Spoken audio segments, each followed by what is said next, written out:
Hello guys, welcome to your channel in rational English classes. आपका स्वागत है rational English classes में।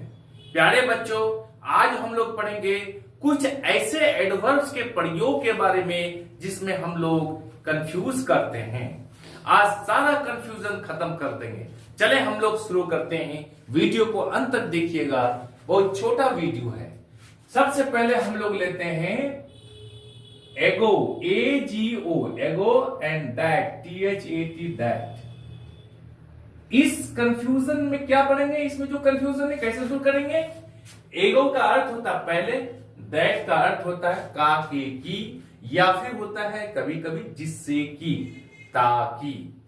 अब हम लोग पढ़ेंगे यदि एगो के बाद कोई क्लाउज आवे तो उसे दैट से शुरू किया जाता है, सिंस से शुरू नहीं करेंगे।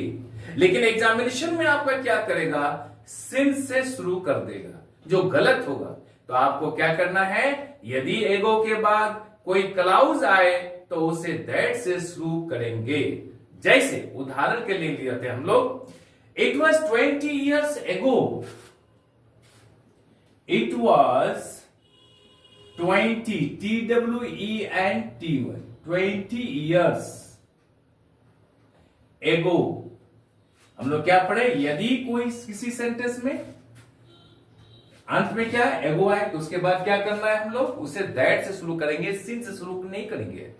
That he went from here, that he went from here.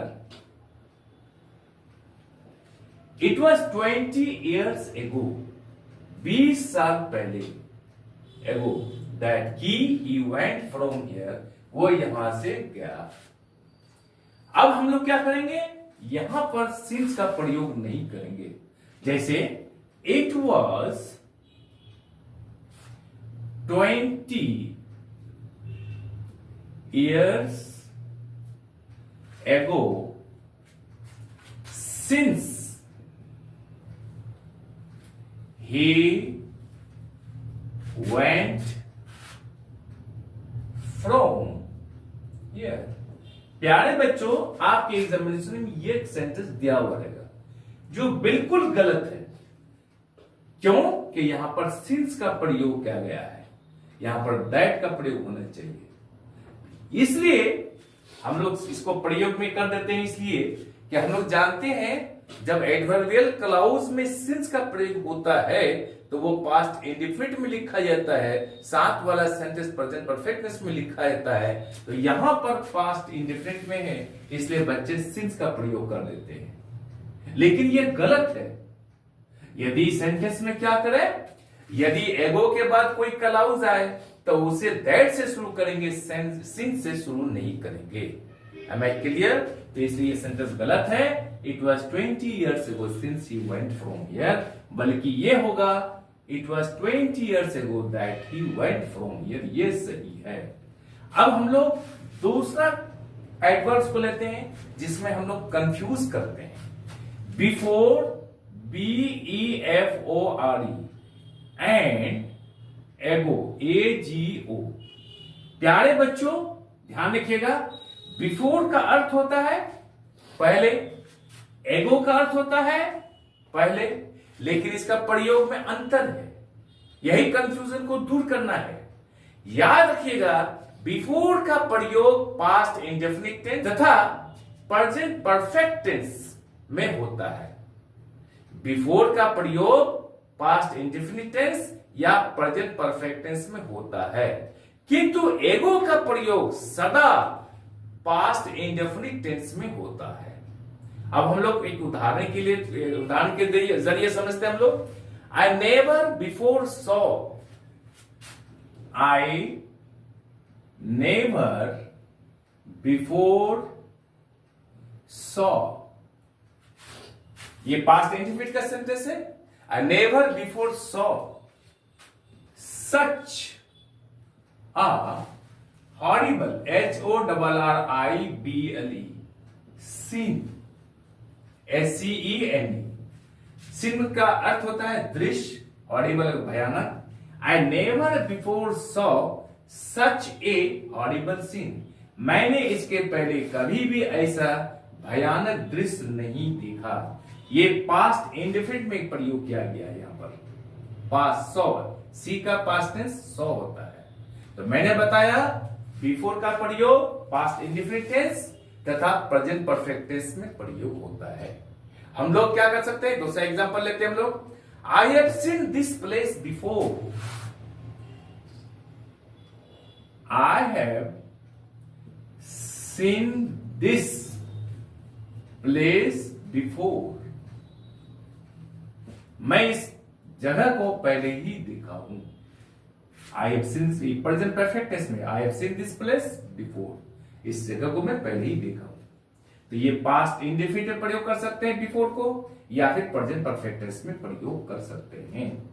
और एगो का प्रयोग केवल सिंपल पास्ट टेंस या पास्ट इंडेफिनिट टेंस में प्रयोग करेंगे।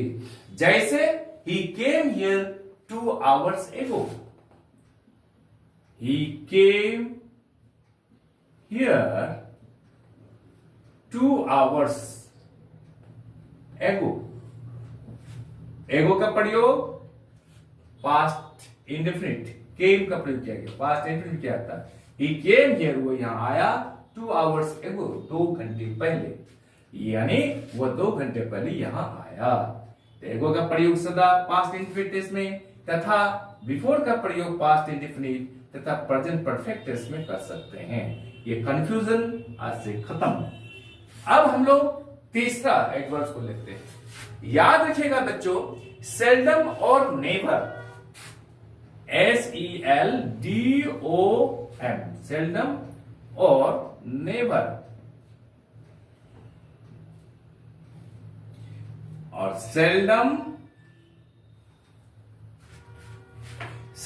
If ever.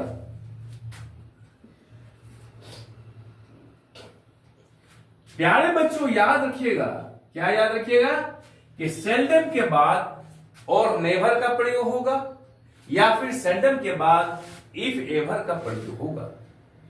समझ रहे हैं, सेल्डम के बाद क्या होगा, और नेवर या फिर इफ एवर का प्रयोग होगा। इसके जगह पर अगर कोई दूसरा वर्ड रहेगा तो गलत हो जाएगा। जैसे एग्जांपल के तौर समझते हैं, ही सेल्डम और नेवर टेल्स अ लाई, ही सेल्डम और या नेवर है, never tells TELLS a lie, he seldom और नेवर टेल्स अ लाई, यानी सेल्डम के बाद और नेवर आएगा। That's all. दूसरा सेंटेंस लेते हैं हम लोग, he seldom if ever helps the poor, he seldom, यानी इसको लेते हैं if ever, he seldom if ever helps the poor, HELPS, helps the poor. अब हम लोग ये देखते हैं कि एग्जामिनेशन में किस तरह से आता है। ये लिखना बिल्कुल गलत होगा। कैसे, ही सेल्डम और एवर टेल्स लाइज, ही सेल्डम और एवर टेल्स लाइज। प्यारे बच्चों, ही सेल्डम और एवर टेल्स लाइज, ये बिल्कुल गलत है। क्यों गलत है? कि नियम कह रहा है कि सेल्डम के बाद और नेवर आएगा और एवर नहीं आएगा, इसलिए ये गलत है। इसका सही क्या होगा, ही सेल्डम और never tells lie, tells lie, जैसे यहां लिखा है ही सेल्डम और never tells lie. Am I clear? तो याद रखिएगा, सेल्डम और नेवर लिखा जाता है, सेल्डम के बाद यहां पर इफ एवर लिखा जाता है, सेल्डम के बाद और एवर कभी नहीं लिखिएगा। आज हम लोग यहीं तक रखते हैं। आई एम श्योर कि वीडियो आपको अच्छी लगी होगी। आप चैनल को लाइक और सब्सक्राइब कर दीजिए तथा बगल वाले बेल आइकन को दबा दीजिए, जिससे कि हर आने वाला वीडियोस का नोटिफिकेशन आपको मिलता रहे। आप लोग पढ़ते रहे, आगे बढ़ते रहे। बाय।